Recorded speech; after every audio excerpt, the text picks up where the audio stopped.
My name is Nicole. I'm a producer for the Remembering Them podcast. The podcast is a platform for people to share stories and memories of their loved ones who have passed away. The podcast was created in memory of Dad, Bob Cecil. May he rest in peace. Your host, Mark, Ryan, and Luke acknowledge the rich history and importance of storytelling within the indigenous culture. My name is Jorgi Skiing, and I would like to acknowledge the traditional owners of the land in which we meet here today. Today we're meeting in Mianjin, and those traditional owners are the Yagara and Turrbal people. And I'd also like to pay my respects to their elders, past, present, and emerging, and acknowledge my people, the Gubbi Gubbi people, and extend that acknowledgement to all Aboriginal and Torres Strait Islander people listening in today.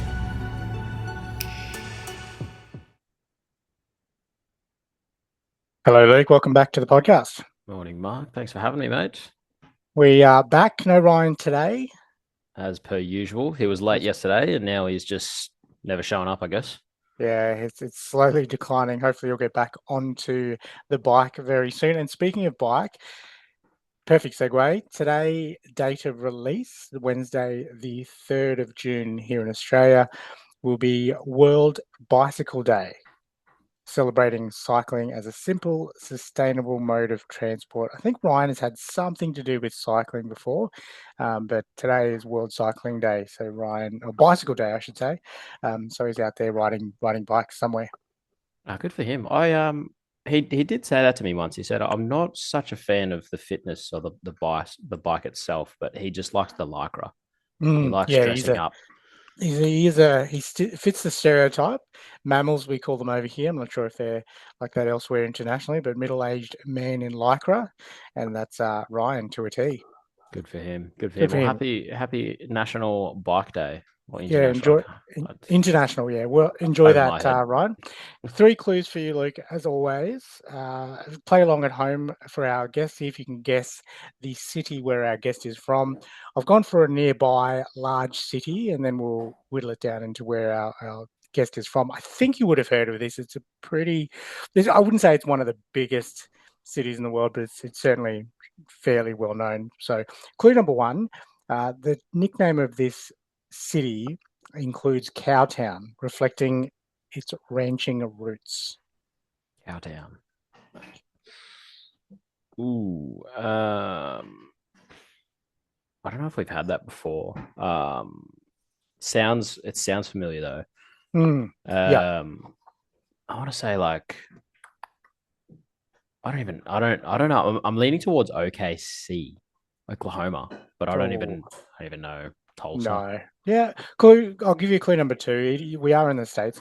So this city houses one of the oldest continuously operating livestock exchanges in the US. So we're going along the cow theme. Man, I have no idea. The stocks throw me. Yeah, that's okay. Third and final clue. I'm not even sure if you would have heard of this city. My zoo is often ranked among the best in the United States. My zoo, is that the name of the zoo? No, it's not. It's not the name of the zoo. So this city's zoo. There's okay, right. That was a terrible way to word that, mate.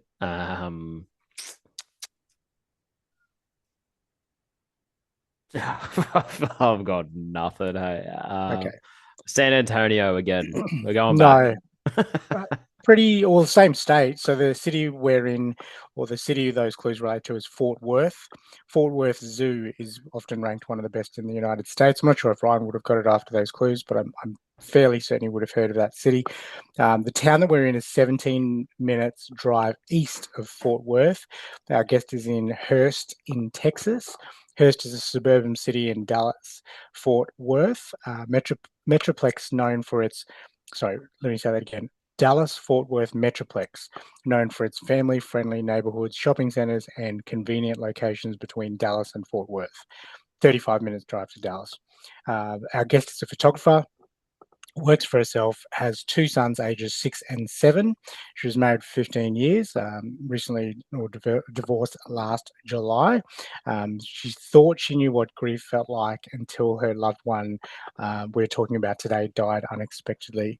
So our guest today from Hurst in Texas is Jennifer Compton. Not to cry.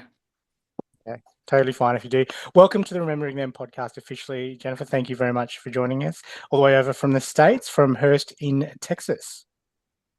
Thank you for having me. Thanks for working out the time difference. We know it can be a little bit funny sometimes, and we find ourselves here after some miscommunications and Zoom links and all that stuff with technology. But it's great to see you online and here to have an important conversation. And if you'd like to start by telling us who we're talking about today, your relationship to them, and what happened to that special loved one. Today we're talking about my brother. Sorry, I'm already gonna cry. That's okay, totally fine. We're talking about my brother Greg. Today is actually the 4-month anniversary of his death, so it's still pretty fresh for me. He died of a heart attack at age 43. It was very sudden and unexpected, and we're all just trying to pick up the pieces from that loss. Yeah, that's super recent, and yeah, crazy that it's fallen on the 4-month anniversary. I know. I was like, when we were having the technical difficulties, I was like, well, it feels right to do this podcast today because it is the anniversary of his death. So and super I've young been trying too. to hold it together all day, which is kind of funny because usually these types of each month, every Tuesday, he died on a Tuesday.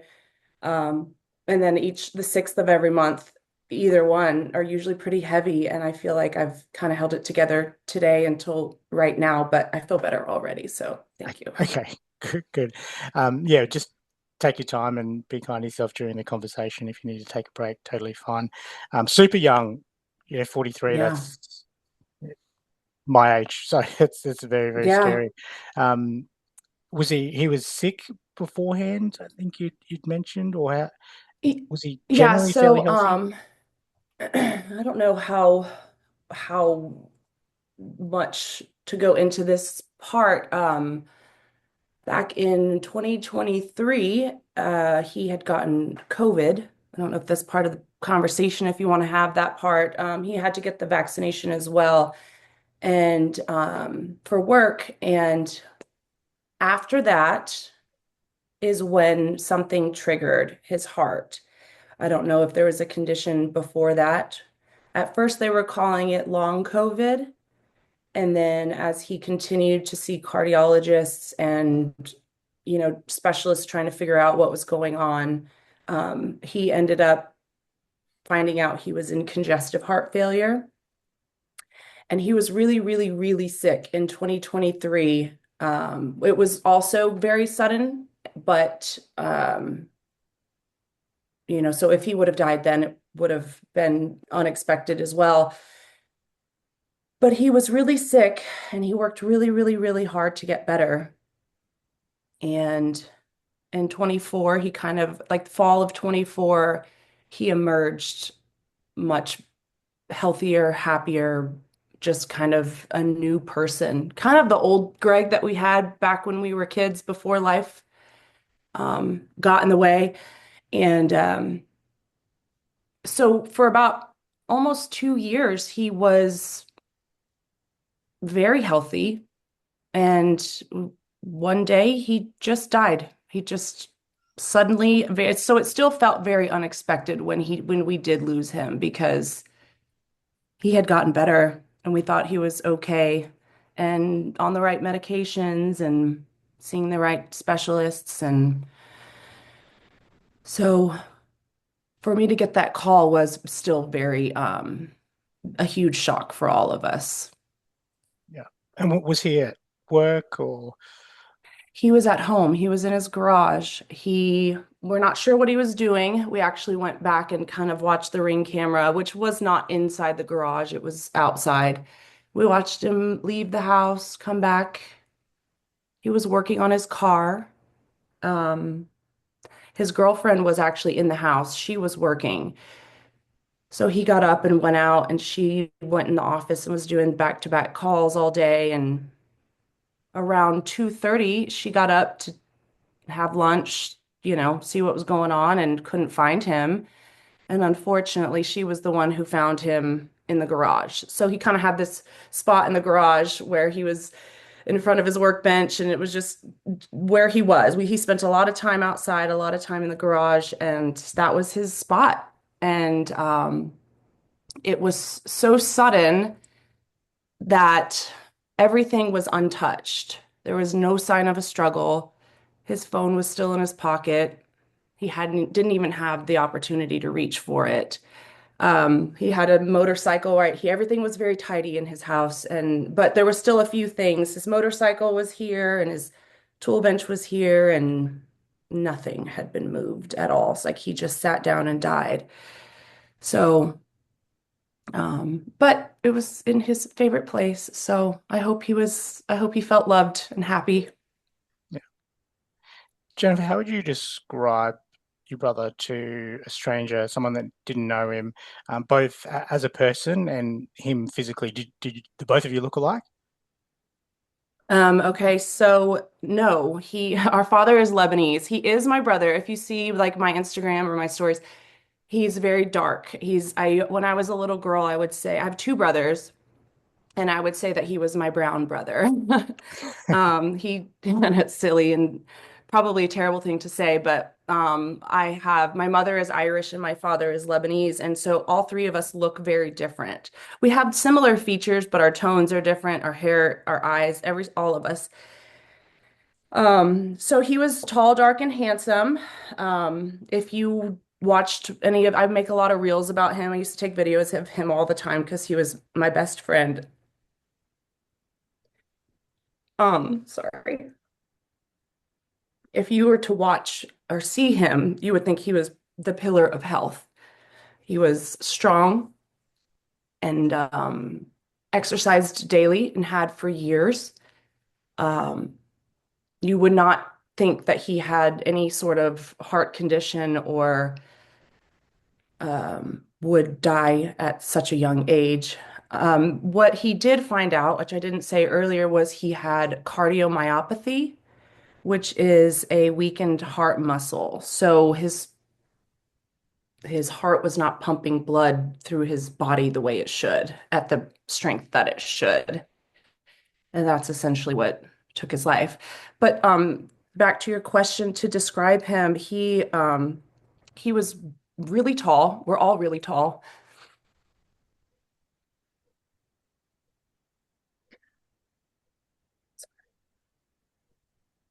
He had a really deep, deep voice. And it was really loud, like annoyingly loud. If he was there, you would know because you would hear him. It's funny to like look back at videos where we're like, doing family things and it's like a video of my kids, but all you can hear is Greg just talking in the background because he never stopped talking and he had a really big, deep, loud voice. But his body was big, his shoulders, his head was huge. He couldn't ever buy a hat. He had to buy him special order hats because he was just larger than life. He was very funny. He would make up nicknames for everybody, the ones that didn't make any sense. His sense of humor was probably my favorite part. What was yours, Jennifer? What was his nickname for you? Oh gosh, which one? He used to go, oh my gosh. Well, he used to call, this sounds terrible. He used to call me Jimbo the Bimbo, which doesn't sound very nice, but for some reason it was funny when he would say it. I was married for a long time, and every now and then my husband would, drop a Jimbo the Bimbo, and I was like, you can't say that. Only Greg can say that. He called me Jenny, JC Penny. He called me Yaya Sister Pants. He called me Dingo, Bingo. I don't know, just a little bit of every. It doesn't matter. Anything he could think of at the time, he would just come up with this Sister Mary Clarence, just whatever he could think of that would make me look at him and I would say, which part of your brain did that just come from? Like it doesn't make any sense, but it always worked for him. So, Yeah. anyways, JC Penny is a great nickname. Jenny, JC Penny. I know, I love that one. That one other people can call me. It feels, it's okay. It's Okay. okay. Okay. I might call you JC Penny You can for call the me that podcast. for sure. Sorry. I'm getting vibes that you said that you're the one sister and then you got two brothers. Is that right? Mhm. His I have two brothers. was he the youngest brother?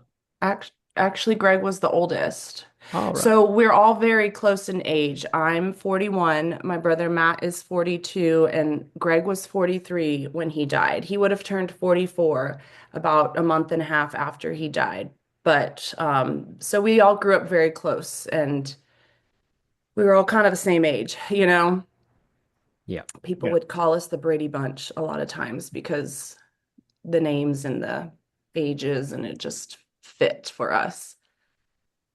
So. Jennifer, do you have some, or it doesn't have to be one? Do you have some favorite memories of Greg, either as you growing up, or him doing something, or the both of you together, or as a family? I think some of my favorite memories, so Greg and I lived together in college.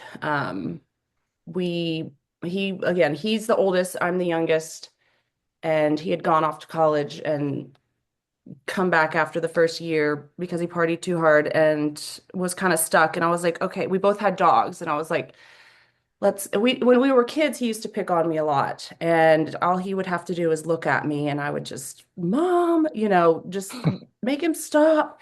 And so when he came back from college, I begged him to get a house together, and he was like, why would we do that? We don't even like each other. And I was like, well, it'll get us out of mom and dad's, we'll figure it out. We'll be fine. We'll figure it out. And he was like, okay. So we lived there together for 4 years, and that's probably some of my fondest memories.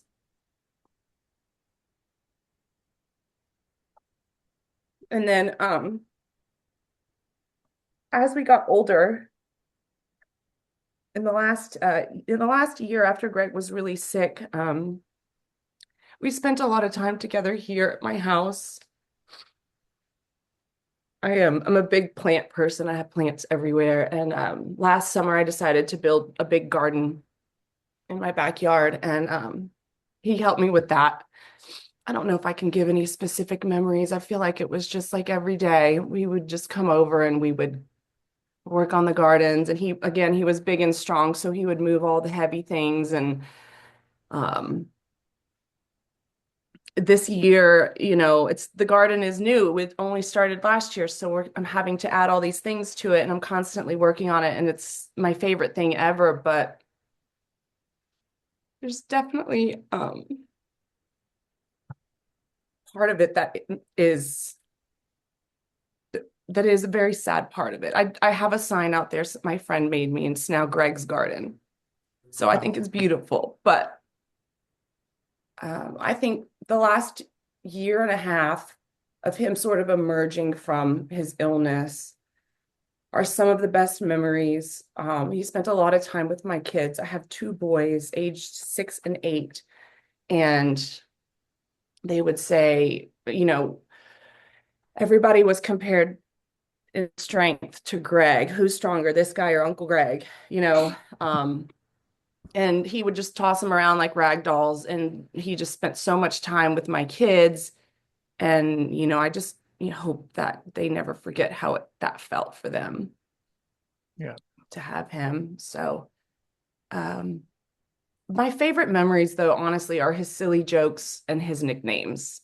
I mean, if you knew him, you had at least 4 nicknames. And I think that to me is just the silly things that he would come up with that I don't know he was the only one in our family that's that silly. My brother Matt and I have other, our personalities we're all very outgoing, but Greg just had such a creative brain that is unmatched. How are you? I mean, you yourself, but also with the boys, being that that was their big strong uncle.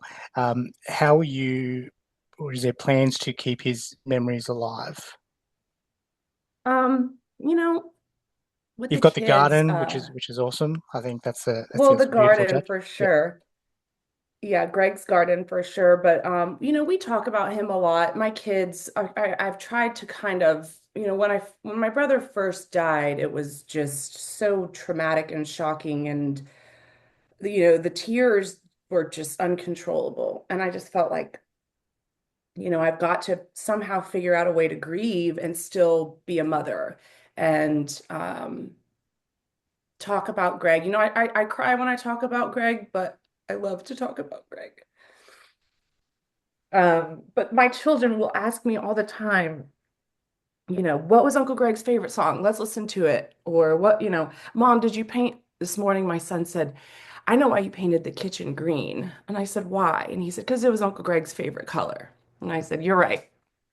You're right. That is why. But, we talk about him a lot. This morning when we got up, we're getting ready for school. I said, today it's been 4 months since Uncle Greg died. And, we don't, I want to teach them that, it's okay to be happy even when you're sad.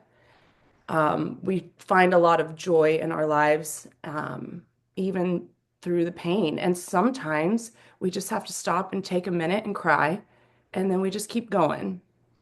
And I think that it's important for them to understand that life is fragile. Somebody can be here one day and gone in an instant. And I think it's helped soften them, keep them, all of us, more present. And honestly, deal with a lot less crap than we probably dealt with before. I think that's like one of the biggest takeaways so far for me is, not really dealing with certain types of people or things that we just don't want to. And not in a selfish way or in a controlling way, but just in a way that this doesn't feed my soul and I don't have to be part of it. Greg was a huge lover and a giver. Um, and he took on a lot of really heavy things that were other people's, a lot of times not even his. And he would carry that weight. And I think that there's a lot of things that go into Greg's broken heart, essentially, and why this is all just my brain thinking of these things, but um, he really did carry a lot of weight for a lot of people. That was unnecessary because he was too nice. I don't know. He was an Aquarius, so us air signs people tend to you know, attract he would attract these types of people that needed help. And he was a very helpful person. And I think that that's, kind of choosing and understanding who gets your energy and who doesn't is essentially a good takeaway from Greg's life and death, you yeah, know. yeah. Look, that totally makes sense. I think it really. I mean, everyone on this call will know this now, and anyone that's dealt with a really major loss, that when you put it into perspective, there's shit that just doesn't matter. We haven't that you're not experiencing losing your brother or your uncle or your dad. So whatever that small problem is, it really doesn't matter. Are they some of the you started to talk about softening the kids and on the back of this and appreciating things more? Perhaps is that would you say that's a lesson that you've learned from this loss? And also on the back of that, what are some lessons that you learned from Greg when he was still? This is a paid partnership with BetterHelp. Hey Luke and Ryan, life gets heavy sometimes, especially when grief hits. For me, that weight often shows up as anxiety. Yeah, it's not always one big thing. Sometimes it's just life piling up, work, relationships, trying to hold it all together. Suddenly, I'm anxious and don't know why. Totally. I used to think anxiety meant panic attacks, but for me, it's more like overthinking every choice or feeling like I'm never doing enough. And it can even hit on good days. Out of nowhere, I'm spiraling over things that haven't even happened yet. It's easy to feel alone in it, but you're not. That's why we're talking about our paid partner, BetterHelp. BetterHelp connects you with credentialed therapists who can help manage anxiety and more. Most people go to BetterHelp for anxiety, and 69% feel better after just 6 weeks. Getting started is simple. Fill out a quick questionnaire and get matched with a therapist. If it's not a fit, you can switch at any time. Their support team is super responsive, and with over 7,000 reviews and a 4.3 Trustpilot rating, it's a platform you can count on. So let BetterHelp help manage your anxiety so it doesn't manage you. Click the link below or go to betterhelp.com/rememberingthem for 10% off your first month. And he was still alive.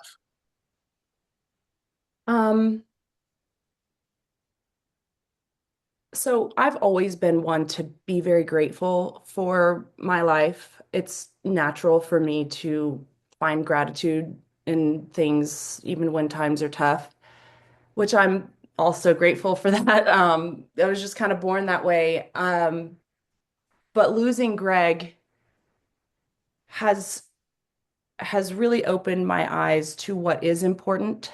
And when he was alive, he was a very thoughtful person. He was very intuitive. He was very intelligent.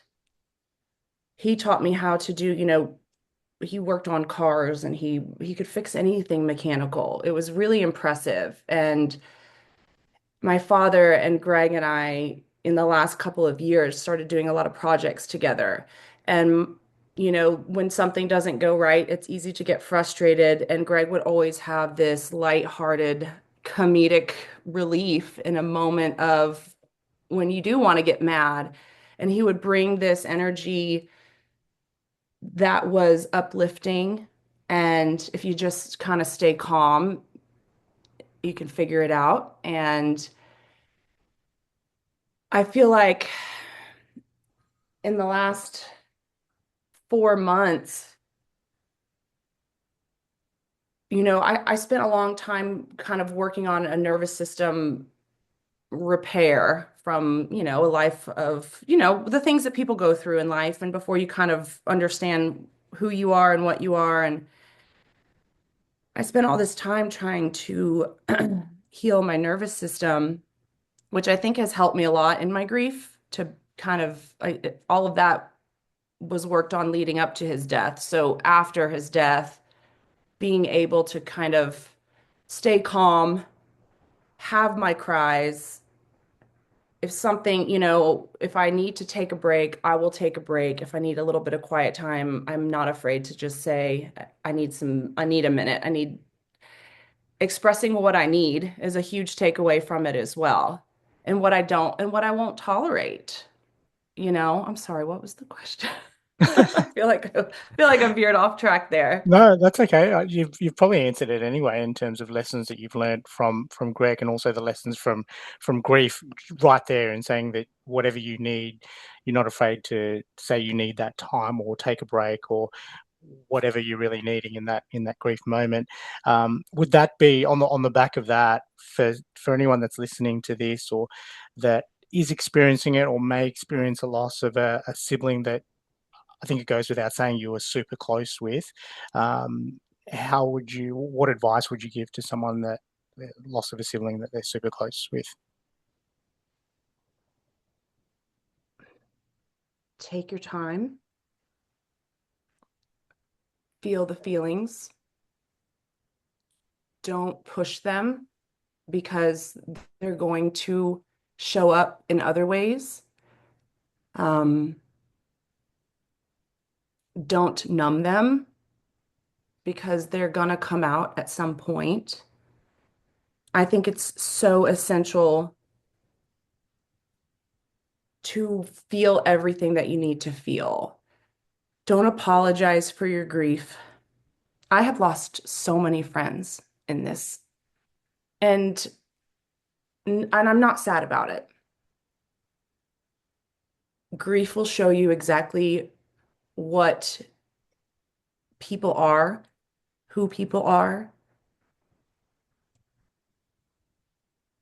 Um, in the very first, beginning of stages of grief, the people that rallied around me and my family will never, ever be forgotten. The way you can show up for people in these types of situations, I don't think I'll ever forget. Even though everything's such a fog because the shock, but the way people showed up for me, for my parents, for my other brother, for my kids has just been, it just really shows you how special people can be and how special we are, and that we deserve the love just like the next person. Um,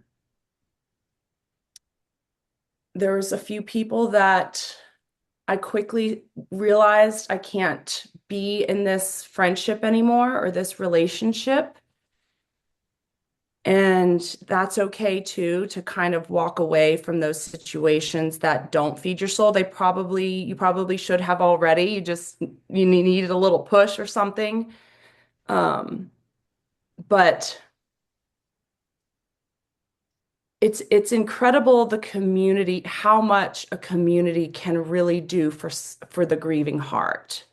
The little messages, the notes, the gifts, I don't mean gifts like just the thoughtful little things that people, even if it's a picture of something, like I don't need a tangible object, but just the things, the food and the all of the things that came through my door.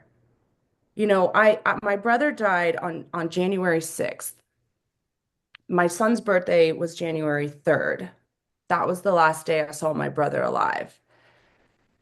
Which is,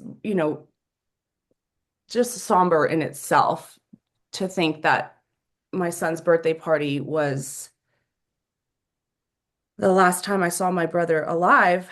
But I had my Christmas decorations still up. My son wanted to have a party at a trampoline park and changed his mind the last minute, and we ended up having it at my house. So I take all of the Christmas toys and all of the junk and I shove it in this room, the kids' playroom in the back of the house, and I locked the door. And I was like, well, this is where everything goes for the party. So when he died 3 days later, I still clearly hadn't cleaned the room. I think I just added more toys to it, honestly. Um, I had friends come over and completely clean the room because I had family coming into town and I needed a spot for some people to sleep. And, something like that is so overwhelming. I wasn't even home. I mean, they came in my house, they cleaned, they vacuumed, they did all these things that I I don't know. I could never repay them for it. And now I know that when this happens again, because it will, how I can show up for somebody else. And, I had the happy birthday sign. I actually took it down today, but there was the happy birthday sign on the back porch from the party that I didn't have the heart to take down because that was, the last moment that I saw my brother. And it's such a silly, silly thing. But for some reason, your brain and your heart will hold on to these things that can give you just a little piece of what you lost. Um, but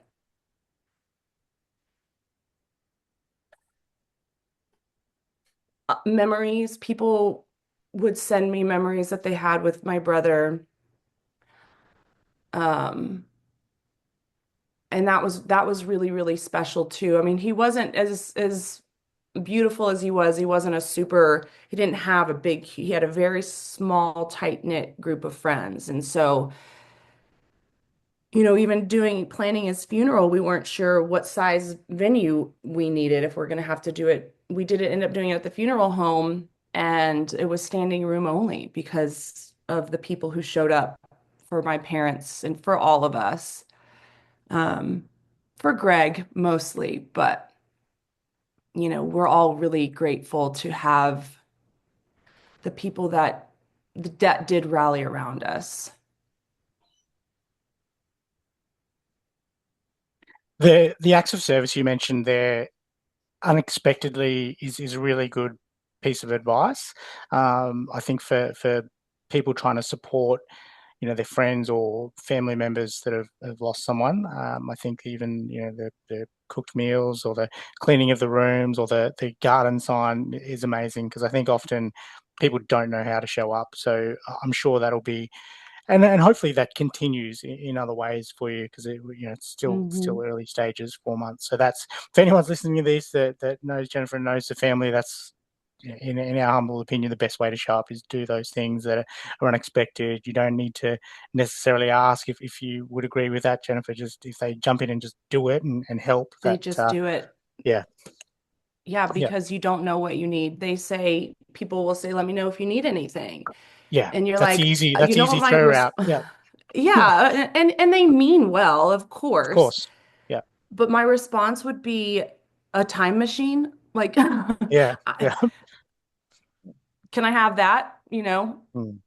Can we go back to before? Your life kind of gets split and from before Greg died and after Greg died. Yeah. That's just sort of when I have not experienced a whole lot of trauma as far as losing people. I've lost friends. I lost my grandparents, but they were older. One of my biggest fears always was losing one of my brothers, which is so silly. You fear that too. I'm a mother. I fear losing my children, and I think that that's natural, but for it to come true was, I don't know. Greg, I think Greg knew he was going to die. Greg often talked about death. When we would talk too far into the future, he would say, I won't be around for that. It was very interesting, and I don't know if he wasn't a morbid guy. He was a funny guy and an outgoing guy. And I've heard of people saying these types of things before, and I wonder if some people just know. I wonder if they just know. I mean, even before he was sick, but especially after, because, he had gotten a diagnosis that was pretty scary. But a lot of people live for a long time with heart failure, and I don't think that's something that you can ever get rid of. And when he died, he was probably the healthiest mind and body that I've ever seen him in my life. I hugged him goodbye that day and never would have thought that that was the last time I would see him alive. So, it's interesting, leading up to his death, the universe gave me signs of, so it was between Christmas and New Year's, and my best friend and their family and a bunch of friends, they go to Broken Bow every year, which is it's in Oklahoma and it's beautiful, and you rent a cabin and, probably just drink beer in the cabin the whole week. I don't know. But I've been a bunch and we love it there, and they invited me to go, and something was telling me not to go. And my friend she just couldn't really understand why I wouldn't want to go. And I was like, I don't know why. I just don't. And then I have another best friend that we've been friends since we were in middle school. And for New Year's Eve had invited us down with our kids. She has this farm in Central Texas. It's beautiful. She invited us all down for New Year's Eve. And my brother's girlfriend, who is my longtime friend, they started dating like a year before he died, maybe a little longer. Her birthday's on New Year's Eve, and we always go out and celebrate her birthday. And I had already said I was going, but going to the farm also sounded fun. But there was something in me that said, don't go, just stay home. And I spent almost every day with Greg the week he died. I spent almost every day with him. And had I left or gone on either of those trips, I would not have seen him. And I'm, grateful that I listened. I listened to whatever part of the universe was telling me not to go.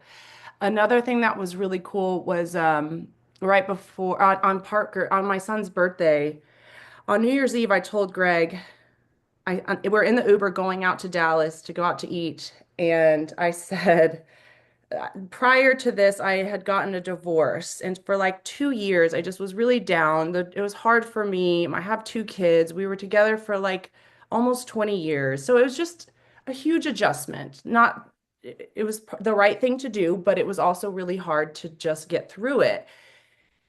So I told Greg, I said, this year I'm going to stop being a depressed asshole, is actually what I said. And I'm going to start carrying my camera more because I'm a photographer. My profession is photography, and I take pictures of everybody else and their families, and then I tend to put my camera down. And so I wanted to do that. And so on Parker's birthday, on the 3rd, the day was, the party was, some of the people had left. It had kind of fizzled out a little bit. The sun was going down. And I looked around and I was like, man, I didn't take any pictures. And I was like, oh, never mind. Like most of the kids are gone. And something in me said, go get your camera. And for some reason, I pulled Greg out and his girlfriend. And I was like, let me snap a few pictures of you guys. I took pictures of everybody kind of as they're partying, not as they're kind of chit-chatting and stuff. But I pulled them out kind of where the sun was setting in my backyard. I have a beautiful backyard.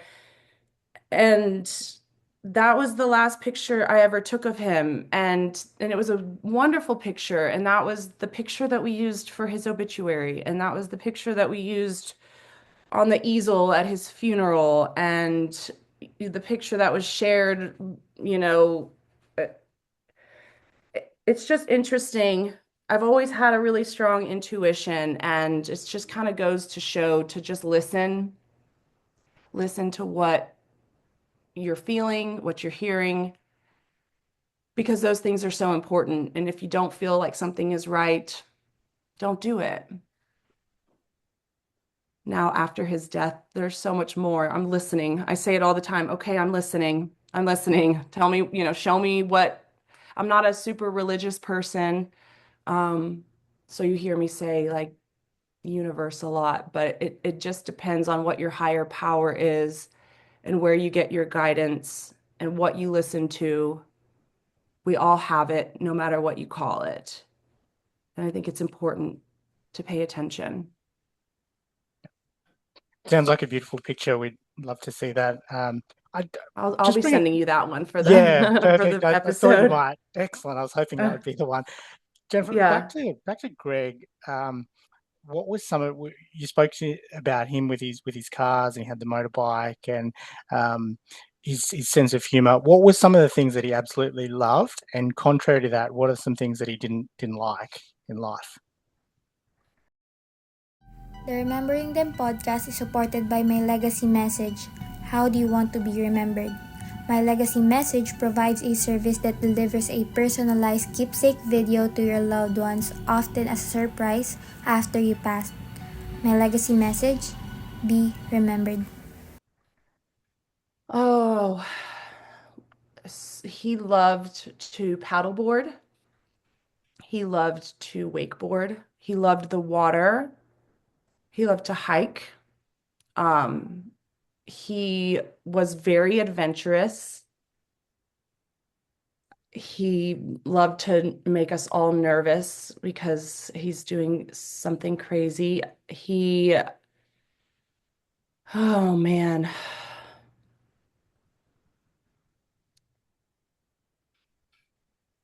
He loved, oh my gosh, sorry, give me just a moment. Something that was really special about Greg was he loved his family. He never missed he never missed anything. He never missed a birthday, he never missed a holiday. He loved his daughter. He loved his lawn. That was another thing we would share is we would send pictures. We get it from our father, but we would mow the grass and then we would have to call each other or FaceTime and show each other how pretty it looks. And um, it's just kind of something silly, but he loved his motorcycle. He loved to fix things. He loved to make people laugh. Um, Towards the end of his life, he did get very spiritual. He really loved Jesus. Um, that was sort of a later thing. I'm trying to think.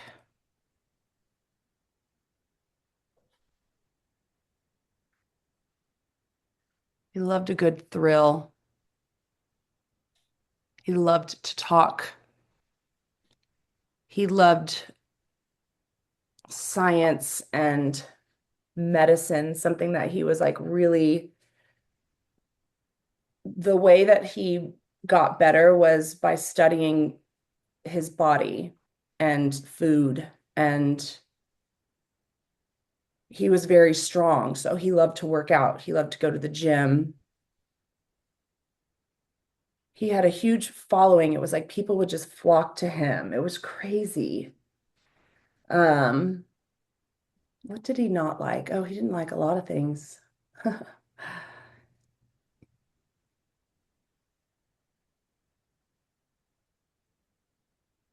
A lot of the things that Greg didn't like had to do with people, the way certain people treated others. He was such a lover and he really hated to see any sort of suffering. Um, what else did he not like? I wish I would have thought this one through a little bit more. Right now, it's hard to think. Greg had his struggles as well. He had a huge heart, but it definitely caused him more grief because of it, I think. He would give a lot more than he would receive, and it would end up hurting him in the end a lot of times.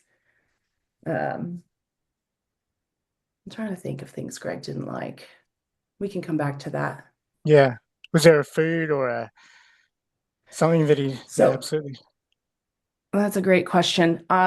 Greg would eat anything. It was kind of always a joke in our family. He loved to eat. And my mother would always say, give it to Greg, he'll eat anything. He was just the garbage disposal. He had this thing where he would like wake up in the middle of the night and eat and then go back to sleep and never have any recollection of it at all. He would sleep, eat, and he would That's a wake up the great next skill. day and there would be evidence all over the countertops. When we were in college, I would get leftovers from my favorite place and I would put it in the fridge and I would just be so excited to eat it again the next day. And I'd wake up and my food would be gone and I would go in there and I would yell at him and be like, why'd you eat all my food? And he'd be like, I didn't. Crumbs But all he down his just shirt. forgot. What are you talking about? Yeah, he's got mustard down his shirt but he just forgot that he ate it or didn't know that he ate it because he was half asleep. And it doesn't make any sense, but he was such a weird dude. He would do stuff like that all the time. It was That so would drive you funny. nuts too, because you can accuse and they'll just be like, what are you talking about? I had no idea. I don't know. Yeah. Here's video What? footage of you doing it. And they're like, it wasn't me. Yeah. Yes. That was before cameras, actually. It was like back in the early 2000s. There wasn't a whole lot of proof of anything, but we all knew he did it. He knew he did it. He would just eventually laugh it off and whatever. But, Greg was being his younger sister. Greg really taught me.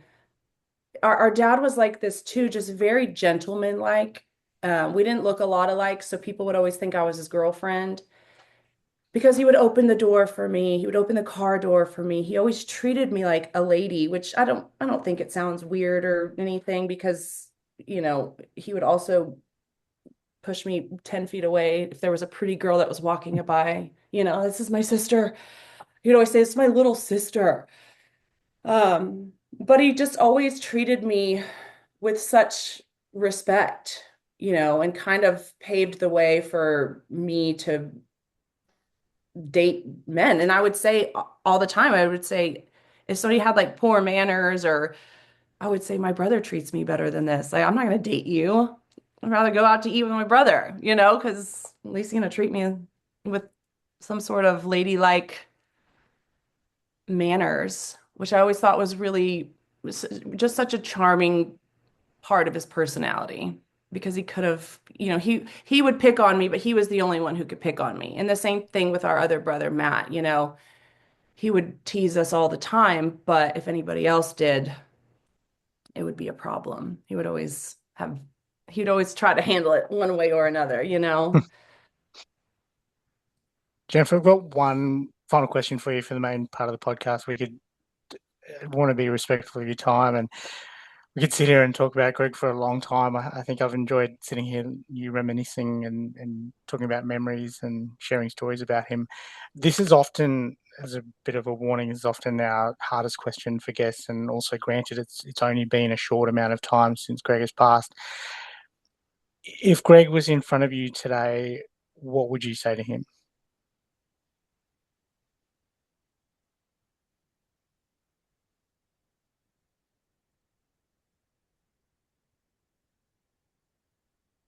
Well, for starters, I would let him know how loved he truly is. For somebody who had such a big heart, he did struggle to feel loved and accepted. For somebody who was as beautiful as he was, he struggled to feel accepted in a lot of ways.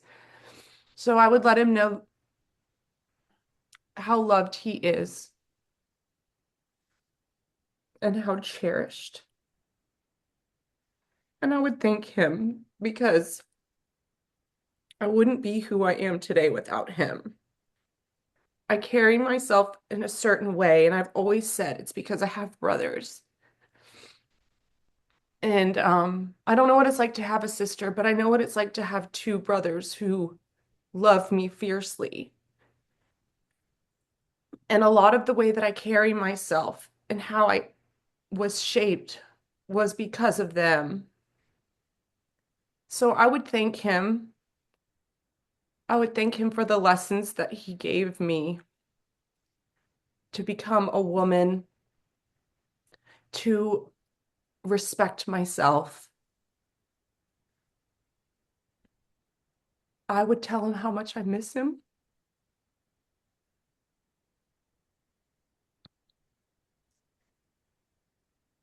There's one thing I keep saying because Greg would say he would have these mortality conversations. And I wish I would have asked him more questions.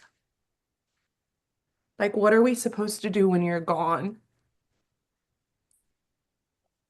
I always believed him when he said he was not going to live very much longer. He was always very dramatic as well. So, of course, you don't really want to believe that sort of thing, but I did. I believed him. And I just wish I would have asked more questions. How would he want to be honored? What are we supposed to do without him? I think that we're doing okay, but we had a lot of plans, and they're not plans anymore without him. Now they're just memories. Um, if he were here right now, I would tell him to visit me I haven't had a single dream about him. And I wonder often if the deep grief and sorrow has created some sort of blockage in communication. Um, I went out of town last weekend to my friend's farm where we were supposed to maybe possibly go for New Year's. And the moment I got outside of town, I started getting all of these signs of him. And it was really, really special. And I think that for anybody I still haven't dreamt of him. So I would tell him to come to me and somehow communicate with me. But the moment I got out of my bubble, the moment I got out of my distractions, whether it's my phone or my work or my children or my garden or whatever it is, I started to feel him. I started to hear him. I started to hear things and see things. And in every single one of those moments, instead of feeling sad, I was so happy. I was so happy I would just say, "Hi, Greg." Oh, there you are. Because I know he's here. He's got to be here somewhere. I just want to feel him more. And I don't really know how to do that yet. Maybe we can circle back in a year and I can give you more in-depth thoughts on my grief. But I think I would want Greg to know that his life mattered because it didn't always feel that way for him. And that he's valued and he's missed. And if I could do it all over again, I would.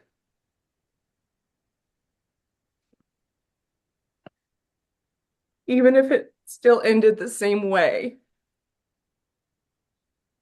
I would do it in every lifetime. He would always tell me, "Jenny, you're my favorite." And I would tell him that he's my favorite.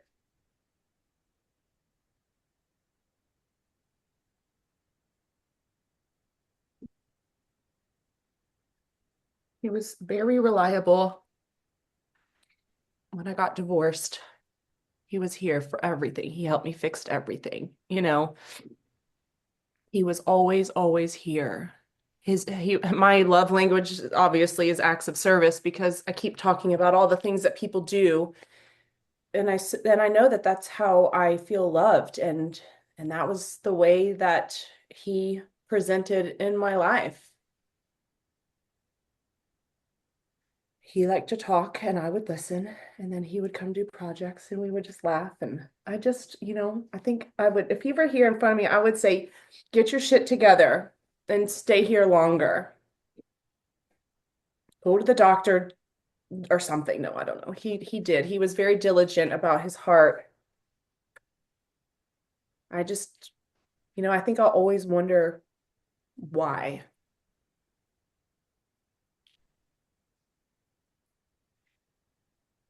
I'll always wonder why. But I would choose him in every lifetime. Thank you for answering that often difficult question, and thank you for coming onto the excuse me podcast and sharing stories and memories of Greg. You got me there. I'm positive that it'll help someone else listening that may be going through something or will go through something similar to yourself, that deep loss of a sibling. So we really appreciate you giving up your time, and thank you for joining us on the podcast. Thank you for having me.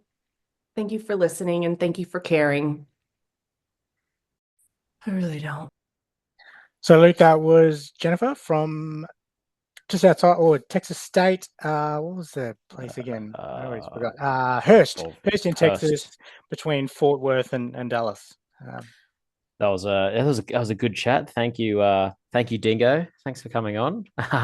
Thanks for the nicknames. Thanks for the inspiration. But JC Penny, Penny Jenny. JC Penny, yeah, Yeah. yep. So all the fun ones. But no, it was a good chat. It's good to hear about bit of sibling. I guess in the scheme of things, how much. I guess you can tell by how much she's just talking about Greg, how much she adores him as an older Yeah, brother. they had a real deep love for each other. I guess all the siblings, it sounded like. So she's Mhm. certainly hurting with his surprise, unexpected passing, which makes things So hard as soon. well. Yeah, Yeah. yeah, and so young, as I mentioned at the start. That's how old I am, so it's Mm. pretty scary that he's gone so soon. Had a lot of living to do, but yeah, Jennifer's doing really really well. We mentioned should continue to talk about Greg. She's doing amazing, and continue sharing his stories and memories, because that'll certainly help someone else out there. So thank you, Jennifer, for jumping on. We really enjoyed listening to stories and memories, and your experience with grief up to this point, given it is early stages. But continue talking about Greg. It'll help other people, and it'll certainly help yourself as well. And if you are listening to this and you know Jennifer and the family, acts of service, help them. That's unspoken. Just get in Kibe. there and do it. Yeah, make Get some get kibbeh. get some Yeah, Kibe. they'll love that. So that is a reminder as well. If you have enjoyed this episode and you think it'll help someone else out there, please share it. Any other episodes as well that you think will help someone out there with their own grief, make sure you give the podcast a rating and review, 5 stars ideally, so we show up on anyone else that's looking for a grief-related conversation. We do have the My Legacy Message service, mylegacymessage.com.au, to leave a video message to your loved one, personalized video message, often as a surprise after they've passed. We also have the partnership with BetterHelp, betterhelp.com/remembering them, 10% off your first month subscription with them if you do need to speak to a credentialed therapist for whatever you're going through. Reminder to follow us on all of our socials, Instagram, Facebook, TikTok, YouTube, mainly Instagram. That's where we'll post this episode when it comes out, and tag Jennifer in. On World Bicycle Day over here, That's right. yeah. So Yep, Ryan, yep. hope you enjoyed World Bicycle Day, and Greg enjoyed his motorbike, so not quite the bicycle mammal type that Ryan is, but No hopefully lycra. no lycra for Greg by the sounds of it, but lycra for Ryan. Ryan, enjoy the day, and Luke, thank you for joining me for this conversation. It was a good one, and looking forward to the next one. Thank you, mate. Can't wait. Let's do it all again. Love you, bye. Love you, mate. The Remembering Them podcast is created for entertainment purposes. Mark, Ryan, and Luke are not licensed mental health professionals. If you would like to discuss your mental well-being, several resources are available in Australia. Information about these services are available in the podcast notes.